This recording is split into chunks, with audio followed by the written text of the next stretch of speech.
खुश आमदीद। आज के इस तारीखी जायजे में हम फराहम करदा ज़राए से एक ऐसे राज से पर्दा उठाने वाले हैं जो वाकई चौंका देने वाला है।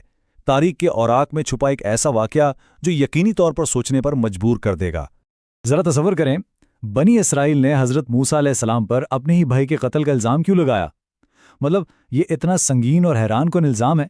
इसको समझने के लिए ज़राए बताते हैं कि हमें एक ऐसी अजीम शख्सियत की ज़िंदगी को देखना होगा जो बज़ाहिर तो साये में रहे, लेकिन इस पूरी तारीख में उनका किरदार बिल्कुल नागुज़ीर और इंतहाई अहम था। तो आइए हिस्सा अव्वल की तरफ बढ़ते हैं, एक भाई और एक नबी। अब देखें, ये दोनों भाई मिलकर एक कमाल की टीम बनाते थे। हज़रत हारून, जो उम्र में हज़रत मूसा से कोई 3-4 साल बड़े थे, उनका मिजाज बड़ा नर्म और धीमा था, यानी बिल्कुल जमाली मिजाज, सुर्ख सफ़ेद रंगत और गुफ्तगू में इंतहाई फसी। और उनकी ये खूबियां हज़रत मूसा के कब्र सख्त यानी जलाली मिजाज और उनकी ज़बान की लिकनत को इतने शानदार अंदाज में मुतवाज़न करती थीं कि क्या ही कहने। इसीलिए जब वादिये तुबा के मुक़द्दस मकाम पर हज़रत मूसा को नबूवत अता की गई तो उन्होंने रब के हुजूर एक बड़ी ख़ास दरख्वास्त की। उन्होंने अर्ज़ की कि उनके भाई हारून को उनका मददगार यानी उनका वज़ीर बना दिया जाए, ताकि उनकी ज़बान की गिरा खुल जाए और इस भारी जिम्मेदारी में उन्हें एक मजबूत सहारा मिल सके। और अल्लाह ताला ने इस दुआ को फ़ौरन कबूल फरमा लिया।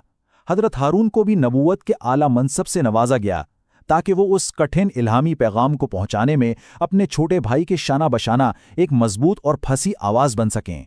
मतलब एक बेहतरीन और मुकम्मल जोड़ी बन गई। खैर, कहानी आगे बढ़ती है। हिस्सा 2, फ़िरौन का सामना। अब यहां से शुरू होता है उनकी जिंदगी का सबसे कठिन महाज, मिस्र के जालिम हुक्मरान का सामना।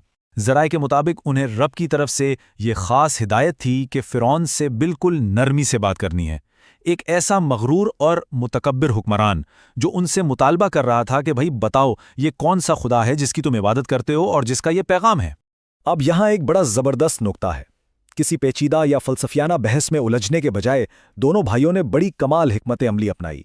उन्होंने सीधा खुदा की उन सिफ़ात की बात की जिनका इनकार मुमकिन ही नहीं था, जैसे आसमान से बारिश बरसाना, ज़मीन से फसलें उगाना, और खुदा को इस पूरी कायनात का वाहिद परवरदिगार और खालिक साबित कर दिया।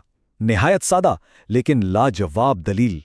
और फिर वो तारीखी मुकाबला हुआ जिसके बारे में हम सब जानते हैं। फ़िरौन के बुलाए गए बेहतरीन जादूगरों ने जब अपनी रस्सियां फेंकी तो वो वाकई सांप लग रही थीं, लेकिन हज़रत मूसा का असा जैसे ही एक खौफनाक अजदहा बना तो जादूगरों का सारा वहम टूट गया। ये सच्चा मौजिज़ा देखकर वो तमाम माहिर जादूगर उसी वक्त बिला झिझक सजदे में गिर पड़े और फौरन सच्चे रब पर ईमान ले आए।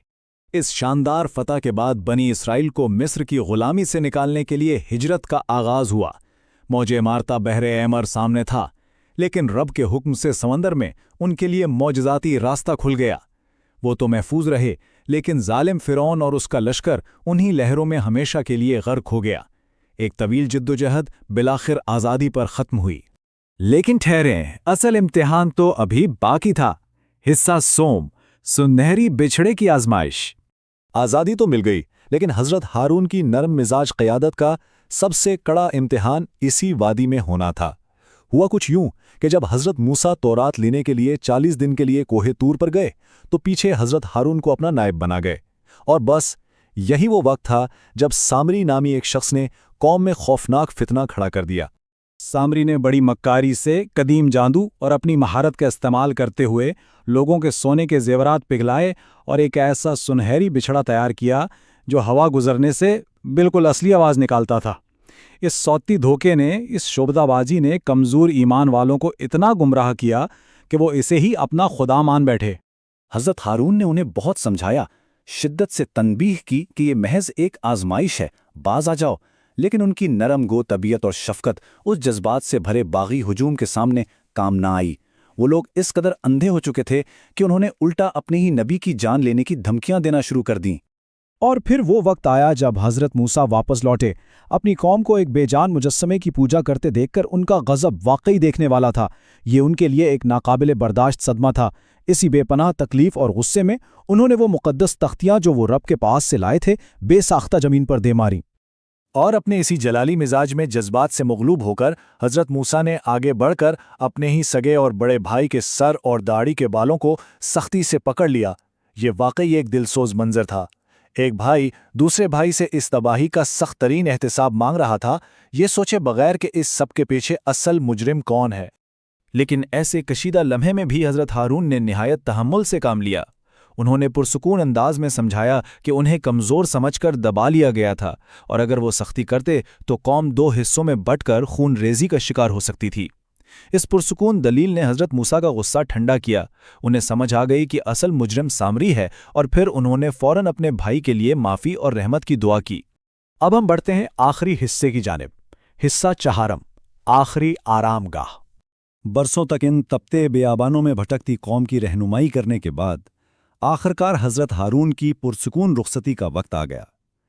الہی حکم پر دونوں بھائی کوہ ہور کی بلندیوں پر گئے۔ ذرائع بتاتے ہیں کہ وہاں انہیں ایک معجزاتی اور خوشبودار بستر ملا، اور جیسے ہی حضرت ہارون اس پر آرام کے لیے لیٹے، انتہائی سکون کے ساتھ ان کی روح قبض کر لی گئی، اور ان کا یہ طویل سفر اختتام کو پہنچا۔ اور یہیں سے تو وہ پراسرار موڑ آتا ہے جس نے ہمیں ہمارے بالکل ابتدائی سوال کی طرف واپس لا کھڑا کیا ہے۔ ذرا سوچئے، جب غم سے نڈھال حضرت موسیٰ اپنے بھائی کے بغیر تنہا پہاڑ سے نیچے آئے تو اس ہجوم کا کیا رد عمل تھا؟ تسلی دینا تو دور کی بات، بنی اسرائیل نے انتہائی بدنیتی سے یہ افواہ اڑا دی کہ حضرت موسیٰ نے حسد کی وجہ سے اپنے ہی بھائی کو قتل کر دیا ہے۔ کوئی سوچ بھی سکتا ہے؟ اس بے بنیاد اور سنگین الزام نے حضرت موسیٰ کو اتنا رنجیدہ کیا کہ انہیں اپنی بے گناہی ثابت کرنے کے لیے براہ راست الہی مداخلت کی دعا کرنی پڑی۔ اور پھر ایک ایسا معجزہ ہوا جو واقعی رونگٹے کھڑے کر دیتا ہے۔ سب کی نظروں کے سامنے فرشتوں نے آسمان سے حضرت ہارون کی چارپائی کو آہستہ آہستہ نیچے اتارا۔ اس چارپائی پر لیٹے حضرت ہارون نے تھوڑی دیر کے لیے آنکھیں کھولیں اور معجزاتی طور پر بول کر اعلان کیا کہ ان کے بھائی بالکل بے گناہ ہیں، اور ان کی وفات صرف اللہ کے حکم سے ہوئی ہے۔ 123 سال، جی ہاں، 123 سال کی طویل عمر پا کر وفات پانے والے حضرت ہارون ایک بہترین معاون بھائی، ایک کمال کے مقرر اور ایک انتہائی صابر رہنما کے طور پر ان کا ورثہ تاریخ میں ہمیشہ کے لیے محفوظ ہو گیا۔ وہ بظاہر سائے میں رہے ضرور، لیکن ان کی روشنی آج بھی محسوس کی جا سکتی ہے۔ آج کے اس جائزے کو ہم ایک نہایت طاقتور اور گہری سوچ پر ختم کرتے ہیں۔ اگر ایک عظیم الشان پیغمبر کو بھی اپنا پیغام پہنچانے اور مشن کی کامیابی کے لیے ایک دستے راست کی ضرورت تھی، تو پھر ہماری زندگیوں میں سائے میں رہ کر خاموشی سے ہمارا ساتھ دینے والوں کو تلاش کرنا اور اپنی کمزوریوں کو متوازن کرنے والی آوازوں کی قدر کرنا کس قدر ضروری ہے، اس پر ضرور غور کیجیے گا۔